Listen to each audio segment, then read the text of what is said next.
Alright, so what we're going to do now is we're going to work inside of Mocha. So let me go ahead and find the Mocha chapter, which is on chapter 31. Okay, so we're going to use this one once again. So what we do is we select the layer, we go to Animation, and you'll see something that says Track in Mocha AE. All right, and that's going to launch a whole nother application, as you'll see over here. And it's going to ask you to register it. I'm showing you this because this is really important, because if you don't do this right from the beginning, then what happens is you're going to get these purple lines and a watermark through all your video, and you won't be able to render it out. Okay, once you're registered, then you will find that you have the Mocha interface. Okay, so when you first open up Mocha, you're going to see that I'm going to change the location of where it's going to save to. The frame rate is being identified as what the video is. It will recognize that. Also notice that it's importing the clip that I had selected. Say OK. And so this is the Mocha interface. All right, it looks different. It's actually a whole different program than After Effects that ships with it, and it acts a whole lot different than After Effects, so it is a bit of a challenge to initially understand what it is that you're doing here. Okay, so this in Mocha, it's a monster of a program. So we're not going to learn every single detail that there is to learn about Mocha. We're going to just basically use it to show you how to track things, motion track things, in a more efficient way than what we did when we used the built-in tracker in After Effects. So if you really want to get into Mocha and do rotoscoping and all sorts of things, this is a great program to really delve into. But given that this is an introductory class and After Effects is the prime tool, I'm just going to give you a few basic instructions and a couple of exercises to do right in Mocha. The thing about Mocha, which is different from the tracker in After Effects, is that rather than tracking individual points, with Mocha you define a plane or a flat surface with obvious features for it to follow. This often works a whole lot better than tracking points if you don't have very clear and identified points. And once the tracking is completed, kind of like what we saw in class, it's going to export a series of corner points in this situation, and it'll have the corner pin effect applied in the After Effects window, which we will see. So what you do here is you have a playhead, just like in other applications, and I'm going to find a frame, and you can track forward and back, but let's find the biggest part to start with here. There up on the top here, you'll see something here. It says X-Spline Layer Tool. There's a bunch of other of these tools. Some of these we will get to, but mostly we're going to, at the moment, create a mask. And so what I'm going to do is I'm going to create this Create X-Spline Layer Tool, and I'm going to create 4 points. And unlike the other one where we needed to be very specific on where it needed to be, here I'm going to click comfortably outside of the object here, so it doesn't have to be perfect. All right, it's going to analyze the planes inside of this mask that we've created. And to close the mask, you just click on your first point or just right click anywhere. And notice I'm clicking on this blue handle here, and this allows me to kind of make adjustments to the mask. But like I said before, you want to give it room. You do not have to be precise. In fact, you should not be precise. Let the software sort of determine where these planes are. So now let's take a look at these. We have these 3 tabs below here. For now, let's take a look at the one that says Track. Okay, and you'll notice that we have these input channels here, and these are pretty good by default. And over here also is where we want to take a look at the motion. This is the one we're going to say, well, what are we actually tracking? And if there was a certain degree of perspective, which there will be in one of the exercises I'll give you, this one is really a zoom out. It's not changing in perspective. So we're going to leave that piece off there. We have these buttons over here that say track. And this is going to track one frame back or track one frame forward. But I'm going to track forwards right now. And let's watch to see how Mocha, is it maintaining, is it moving? And it looks like it's doing a pretty good track there. And notice that we have these dotted lines here, and this red part here is saying that it has not been tracked. So I'm going to put the playhead back here, and now I'll track backwards where it did not track before. Okay, so now the whole piece has been tracked, and it looks like it did a pretty good job. All right, now that we have track, let's go ahead and hit the space bar and just see how the track did.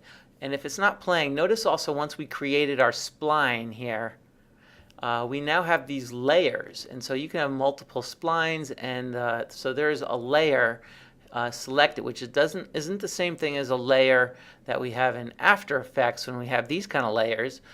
This is talking about the layer of splines because you can have multiple ones. So I'm going to select that layer, and now I'm going to select this arrow tool.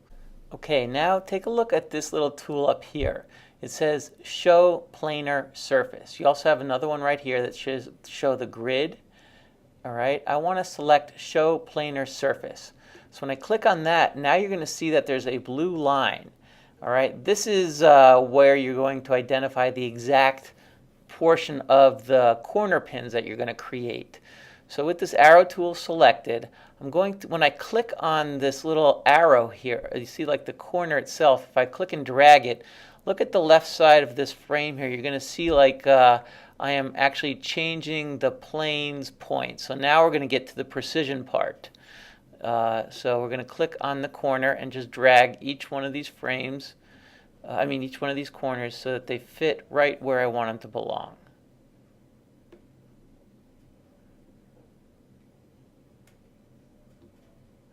Okay, so now look at the planar surface, and you can kind of see I've identified the angle. And so now when I click on this, which says Show Planar Grid, now take a look. This is showing me the angle that the camera is in relation to the object. So this is how Mocha works. It's looking at the angles of the lines, and then it identifies these corner pins in a much more precise way. Okay, so now we want to see how our object that we're going to replace in Mocha is going to look over here. So if you look over here underneath the layer controls, you'll see layer properties. And so here we have something that says insert clip and matte clip. So what I want, if I select this drop down menu, you can see you can select various things that would go inside of here. Various grids and stuff, but I want to import the file that we are working with here.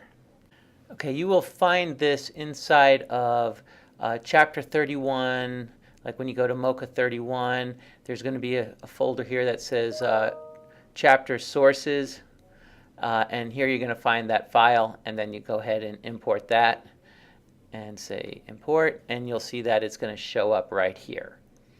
Okay? And so now when I hit play, look how much better this tracker is doing than the other one. When it zooms out, it really follows it so much better. And you'll see that the video is going to just keep going back and forth until you hit space. And if you want to see it without the planar, you can do it that way. And that's looking a whole lot better. What we're going to do now is get a little bit more into the detail of fixing these planes if we need to. So let's go ahead and go back to our original. Let's go ahead and not look at what we're going to, and let's go back to our original thing.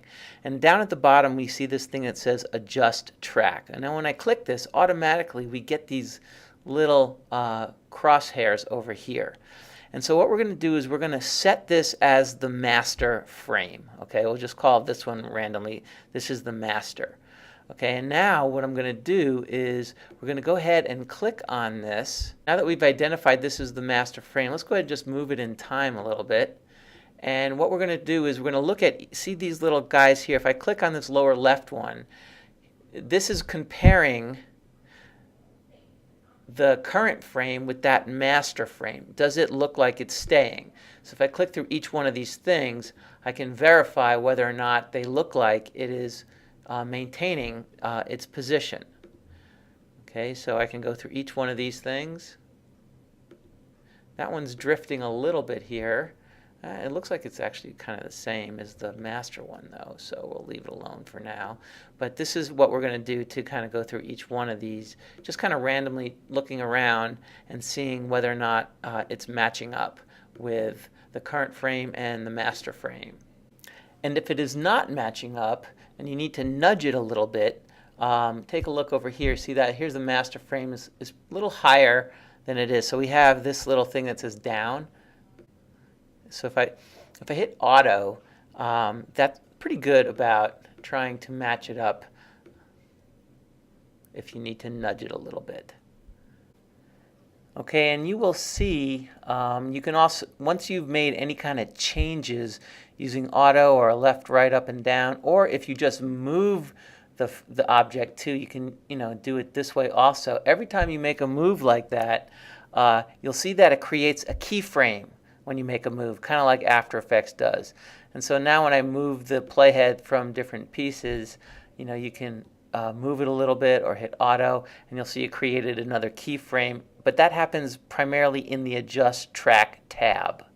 So now we want to be able to get this data that we have, that Mocha has identified, these corner pins, into After Effects. And you can do, here's a good time to save your project. So this has to be saved separate from the After Effects projects. We'll say Save Project As. I'm going to just call this Mocha Tutorial. I'll put it on my desktop.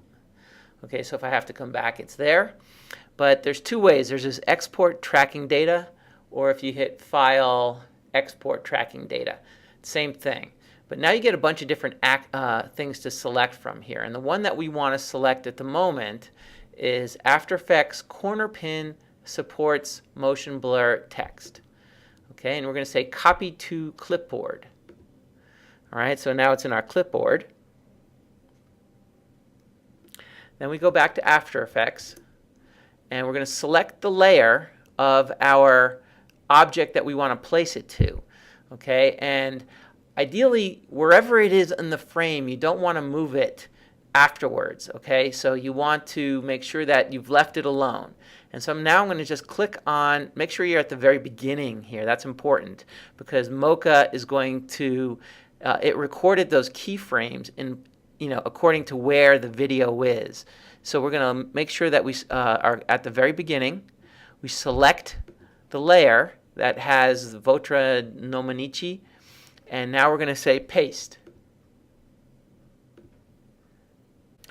So you'll see though when I pasted that, it applied this to, if I select this layer and I went to the effect controls, you'll see that it created a corner pin effect.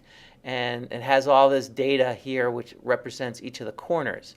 And notice that the position has keyframes here, so you don't want to change the position. Okay, so I'm going to use the anchor point instead without creating any key points. I'm not going to turn on the stopwatch. I'm just going to drag the anchor point around until it's exactly where I need it to be. So we're not changing the position keyframes. Okay, that's really important. So now when I hit preview, it's going to stay in that position. Look at that.